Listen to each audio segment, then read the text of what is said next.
자신의 존재를 충실하게 누린다는 것은 절대적이고 신성하기까지 한 완벽의 경지다.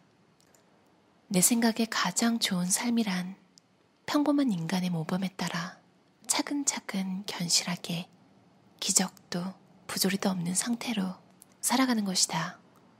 미셸 드 몽테뉴.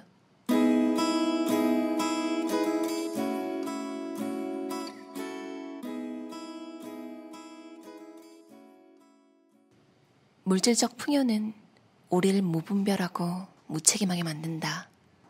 허세를 부리고 거드름 피우는 사람들을 멀리하는 삶, 복잡한 상황을 피하고 아주 조금만 소유하는 삶을 통해 행복에 가까운 안락함에 이를 수 있다.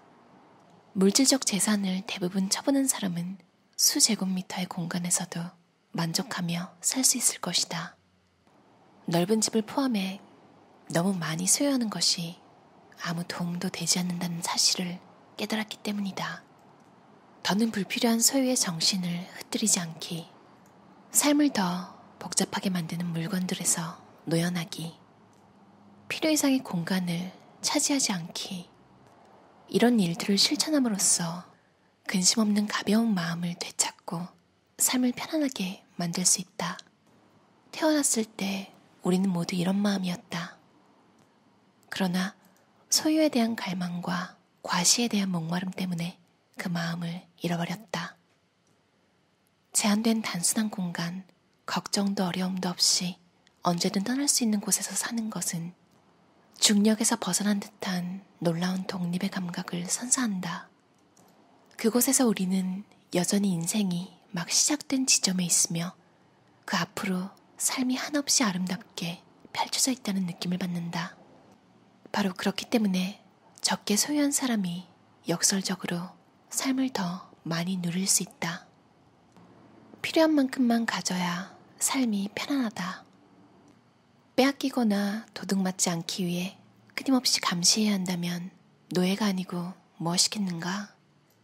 도난방지 시스템이나 감시 카메라를 설치하느라, 아니면 여름마다 이웃에게 집을 들여다봐달라고 부탁하느라 쓰는 시간과 에너지는 또 얼만큼인가? 아주 조금만 소유하면 도둑의 눈을 끌 일이라고는 전혀 없이 살 수도 있다. 소유하지 않으면 불행도 없을 것이다. 왜 물질의 노예로 살다가 산더미처럼 쌓인 쓸모없는 재산에 짓눌려 죽으려 하는가? 가구가 별로 없는 작은 집에 산다고 반드시 슬프거나 우울해지는 것은 아니다. 도리어 집을 아주 밝고 아주 활기찬 공간으로 만들 수 있다. 행복을 만드는 것은 공간도 가구도 소유한 물건도 아니다.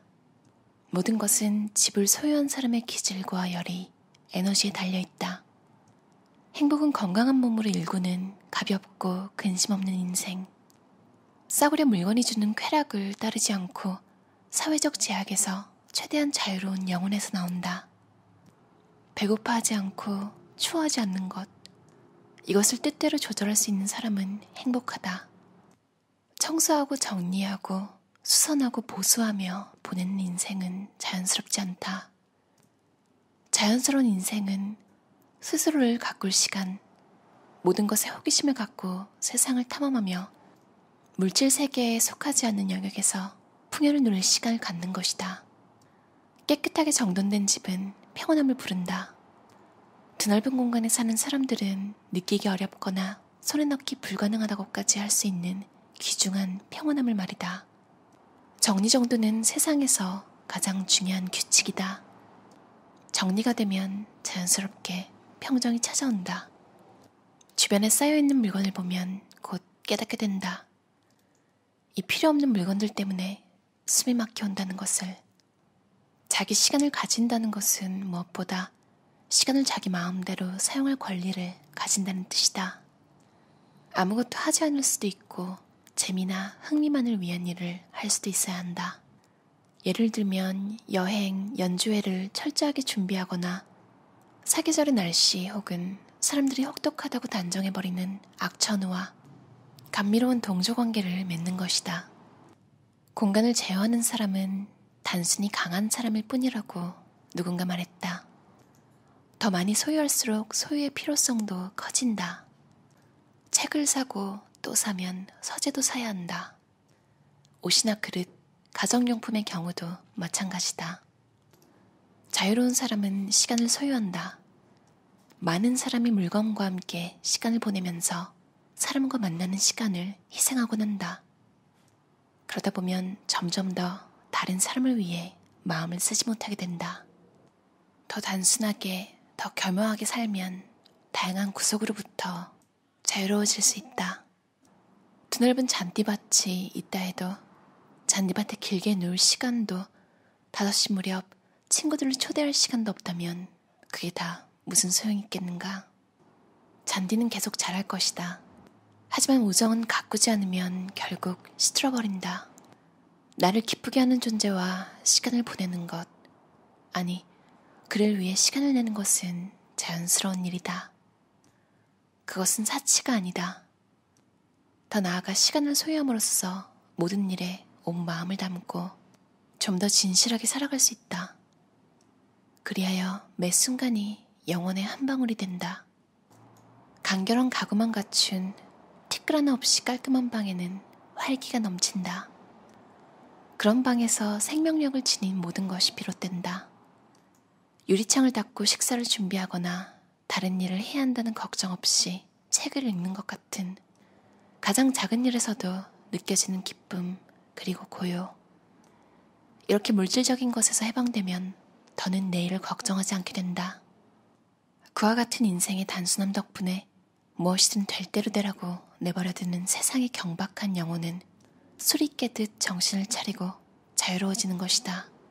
요동치는 물 같던 영혼이 잠잠해지고 마음 깊숙이 숨은 구름 같던 불안이 위로 떠올라 마침내 흩어진다. 그리하여 전에는 결코 알지 못했던 평화가 이루어진다. 이른 아침 커튼 사이로 스며드는 빛 한 줄기, 진한 작약향기, 감미로운 음악이 흐르는 가운데 초를 켜고 즐기는 단순한 식사. 행복은 부분적으로 자신에게 달려있다.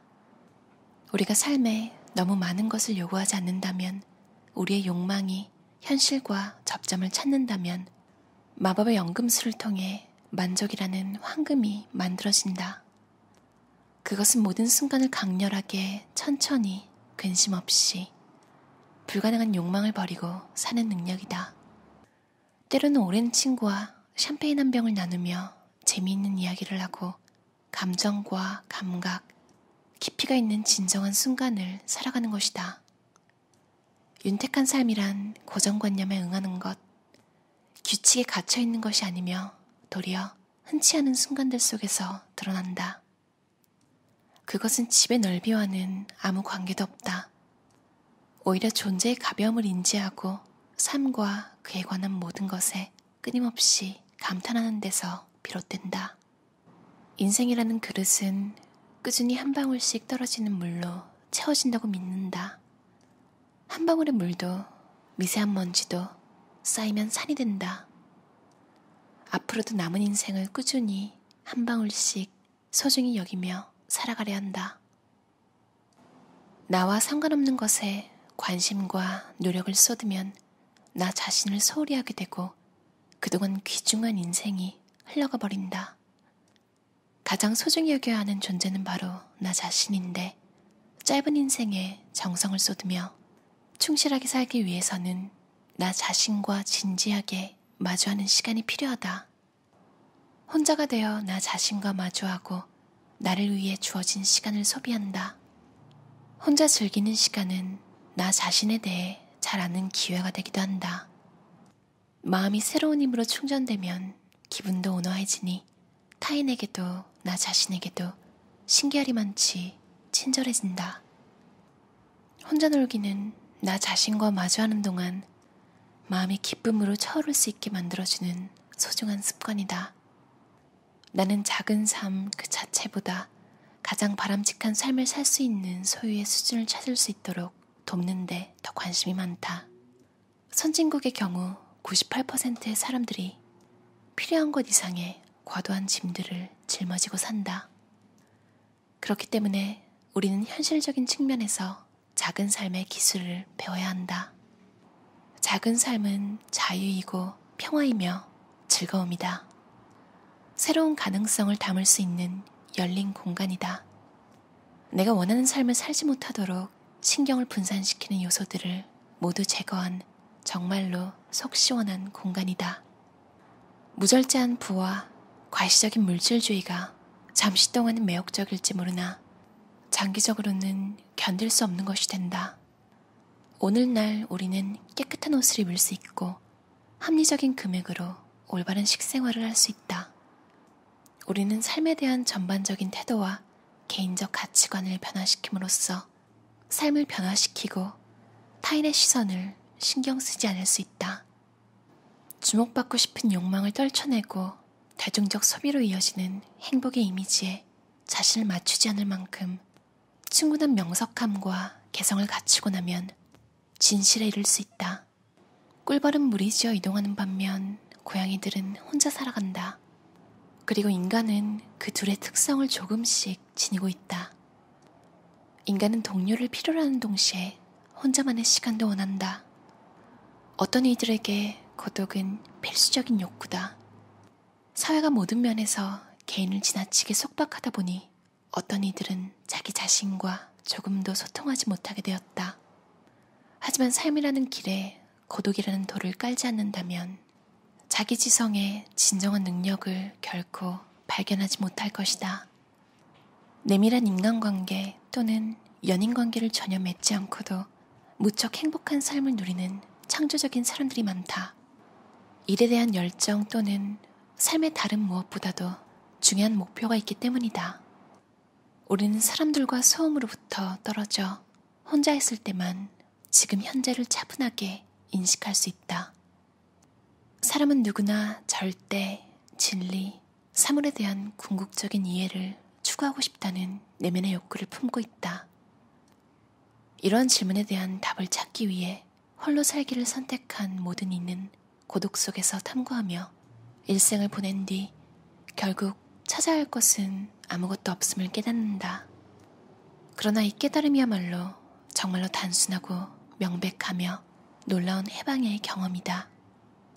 대도시의 비참함에 맞서 각자가 실천할 수 있는 유일한 해결책은 여러 가지 탐욕, 즉 더 많이 소유하고 더 많이 주목받고 싶다는 갈망, 권력에 대한 무절제한 야망, 타인의 삶에 간섭하고 싶다는 끝없는 욕망에 제동을 거는 것이다. 고독을 사랑한다고 해서 사랑과 우정, 공동생활의 기쁨을 거부하는 것이 아니다. 오히려 그 반대다. 혼자 있을 때 느끼는 고독 덕분에 다른 이와의 만남을 더 기쁘게 여길 수 있다. 홀로 산다는 것은 자기 중심주의를 뜻하지 않는다. 우리는 타인에 대해 책임질 필요가 없다. 대신 타인에게 의지해서도 안 된다. 보다 잘 살기를 원한다면 우리 내면 깊이 자리한 바람에 부합하는 물건, 우리에게 꼭 필요한 물건만 소유하면서 살아야 한다. 그렇게 하려면 먼저 자신이 어떤 사람인지 알아야 한다. 좋아하는 것은 무엇이고 싫어하는 것은 무엇인지 알아야 한다.